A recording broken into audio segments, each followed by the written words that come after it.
And on today's show, how using truth concepts supports prosperity economics. Part 5 of this week's series on the new prosperity economics with registered investment advisor, Kim Butler. Hi everyone, I'm Steve Savant, syndicated financial columnist and contributing author to Backroom Technician and Innsmark. Let's get down to business. Well, welcome to day 5. Thank you, Steve. And according to you, we're going to be using the truth serum today. Now, before we get started, if you're coming into our Friday show, I highly recommend, because you're going to be lost, you need to look and start at Monday's show to get a good tutorial experience and watch the show segments in chronology. And also just remember that Kim has 3 books out. One is called Busting the Financial Planning Lies, which we've been talking about all this week, which will, I'm sure, stir a little consternation among our fellow advisors, as well as Busting the Retirement Lies, and her first offering, which is on the Kindle book, isn't it? Mm-hmm. On the Kindle, which is Live Your Life Insurance. And if you go back to, I think it's our Wednesday show, you actually gave us a strategy to use for Kindle, which the first day you put yours out on Kindle, you had 1,500 clicks. That's wow, right. That's huge. Well, you are a recovering certified financial planner. That's what you say. Yep. And now a registered investment advisor. So you are talking about basic ideas of truth concepts. Now, when I look at truth concepts, I'm kind of a global guy. And I think of truth, I'm thinking like, well, I believe, what's my beliefs in God? What's my belief in my family? When you talk about it, what are you talking about? We're talking about telling the whole truth to the client. And here's the challenge. Typical financial planning software is based on assumptions where we put in a bunch of information and then we assume interest rates, we assume tax rates, we assume longevity rates, we assume opportunity costs, we assume all these things.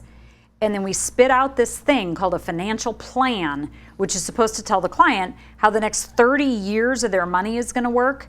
And I believe that is a false sense of peace of mind. And so we've developed the prosperity economics movement, which is what we've been talking about all week, which is to get us to think differently. Well, this movement, how old is this movement? About a year. We just created it. It's a year, but actually, you said, I think in Wednesday's show, this is way back. This is pre-1950, which is when we first began doing financial planning in the 50s. But this is its predecessor, and you're just resurrecting it back into the 21st century. That's right, because when you look at the strategies and the principles that prosperity economics exist under, they were there in the early 1900s, I would even say late 1800s. In fact, some of the products that support the prosperity economics movement have been around a couple hundred years. Mm-hmm. So yes, thank you. The prosperity economics movement technically is a new nonprofit that we formed, but the actual theories, the principles, you could even trace back to biblical times if you wanted to. Oh my gosh. All Truth Concepts does is prove them, because we're financial advisors. We need to have numerical proof. But the difference between Truth Concepts and financial planning software is that Truth Concepts uses the existing situation today to prove the most efficient thing for clients to do with their money. So whether it could be the mortgage, it could be the life insurance, it could be the qualified plan, it could be the mutual funds that they're talking about, whatever the client is doing with their money. And I want to introduce the difference between optimizing and maximizing. What's the difference between those two? So when you look at the difference in the definition, a lot of us think that we want to maximize our money. Well, the definition of maximizing is to get it as big as it can possibly be. And we talked earlier, yesterday, I believe, when we were talking about the prosperity ladder and how much people should save, and the whole challenge of people saving money, which America needs to do a better job of today. If we would shift our thinking from this maximize, which is just to get it as big as it can be, to optimize, which is let's just start with what we've got and make it as efficient as possible. Earlier, you kept pinning me down between the difference between financial planning and prosperity economics, and that is the global overall difference, is that financial planning tries to set a neater goal and meet that numerically, whereas prosperity economics just takes what we have and optimizes it, because again, the definition of optimize is to take what you have and get the most that you can with it. And that's what Truth Concepts enables us to do. Okay, but this is all on a platform software that can be quantified, right? Yes. Okay, yes. So talk a little bit about, I don't want to go through the whole thing, but give me the basics. Well, so this is a picture of one calculator inside the Truth Concepts software. It's called the Qualified Plan Calculator. And what it does is tell the truth about the qualified plan today. So now, of course, it does make some assumptions about the future, and it does project out in the future, because you can't do anything without those projections if you don't have those. But the difference is it takes what you have today and helps you get the most for it, rather than trying to figure out what you want to have in the future, which frankly you have no idea. Think about your typical financial plan question. Hey Steve, what age do you want to retire? You're just going to throw an age out there. You don't really know.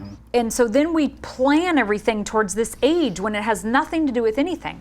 What Truth Concepts does is say, let's take the qualified plan or the mortgage or the life insurance or the 529 plan or whatever subject it is that we want to talk about, and let's tell the whole truth about it today. What's going on with our money today in that particular area? That's what Truth Concepts does, as opposed to trying to project forward and figure something out that we don't know the answer to. Okay, so if I'm hearing your premise, this snapshot of current money use is way more important than projected assumption use. That's correct. That's basically what you're saying. Very well said. Yes, thank you. Thank you. I am the savant. What can I say? When we come back from the break, we're going to tie this whole week up. We're going to talk about everything, try to summarize it, and then you can bring on the hate mail as you see fit. We'll be right back after the commercial. It's not how much money you make for your clients, it's how much money they get to keep, especially in retirement. But retirement income could cause Social Security benefits to be taxed. One tax advantage alternative is life insurance, designed as a non-modified endowment contract that can generate tax-free income without taxing Social Security benefits. These contracts offer differing funding options depending upon your client's risk tolerance. For more information on how life insurance can be part of your retirement planning, just email me at steve@downtobusiness.tv. Brought to you by Ash Brokerage, the practice enhancement company. Well, welcome back to our second segment. We're with registered investment advisor and multiple book author, Kim Butler. We're talking about her controversial, and it is, how financial planning lies, and she has a lot of them. We only talked about maybe 4 or 5 of them. And then, of course, her Live Your Life Insurance, as well as the other book, Busting Retirement Lies. I didn't like the egg broken. That made me feel like our promises were broken. We've talked about this all week. We've talked about all this week. We're talking about the difference between financial planning, which 99% of my audience, we have been into a long time. I've been in this business 30 years. I'm looking at what you're talking about. When I first read your stuff, I thought you were heretical, honestly, to be honest with you. And I said, oh my gosh, we need to put this gal in her place. But at the same time, I really saw some of the wisdom. There's some new, we're even doing some of the things that you've been suggesting for a long time. We're just starting to graduate, especially this issue of cash flow. That issue is a major paradigm shift for our industry, and that's becoming more important than as you compare it to net worth or, maximizing your money when you should be optimizing it, as we said in the last one.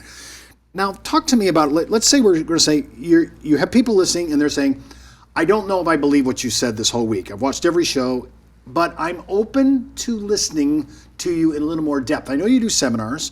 I know you have places where you bring in advisors and you walk them through what I would call shock and awe displacement of what they believe to be true. Think about it. I think this question is really great. I've heard Joe Jordan say this before. He goes, what if you believe something to be true, but it turned out to be a lie? When would you want to know about it? When do you want to know? Yeah, when would you want to know about it?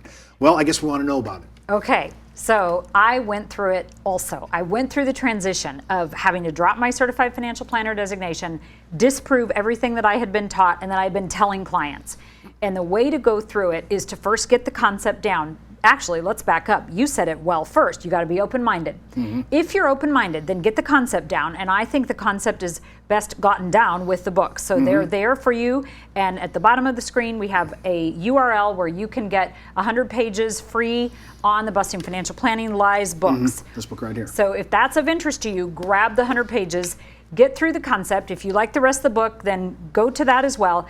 But then we offer training that backs all of these concepts up with numerical proof, and all advisors want numerical proof.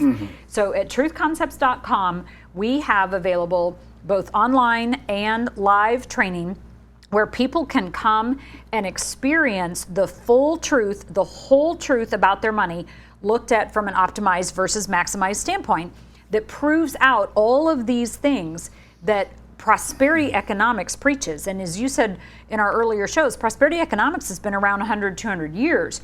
We may have coined the term, we may be writing the current books, but these go back to biblical ages. And our 7 principles of prosperity are great in theory, but if you come to the training, we'll prove them to you numerically. So that's something that I would recommend. All that information is on truthconcepts.com. But then if you also will sign in on the Prosperity Peaks website, which is the URL that's listed below, we will continue to keep you appraised because we are starting a movement. And the prosperity economics movement is designed to pull the advisors in that are practicing prosperity economics. Now, you may not be familiar with that term. You might be using particular software. You might be particularly selling whole life insurance as an example. You might be building assets under management as an example. But if you're open-minded to the ideas that we're putting forth in the books, then that type of environment, the prosperity economics movement, will put you with other advisors that are already practicing prosperity economics. And we have events and there are blog posts that you can link to because I think you'll find that your clients are already thinking that way. Most of the time when I present prosperity economics to a client, they say, you know what, I've always felt that way. I just couldn't put words to it. So this is really articulate. You think consumers are actually thinking this way, and you're just articulating what they've been thinking all along. Correct. Well, I think that the real judgment call, and this is why I appreciate it because you have software. Ultimately, all advisors are much more, I would think, probably narrow in their scope.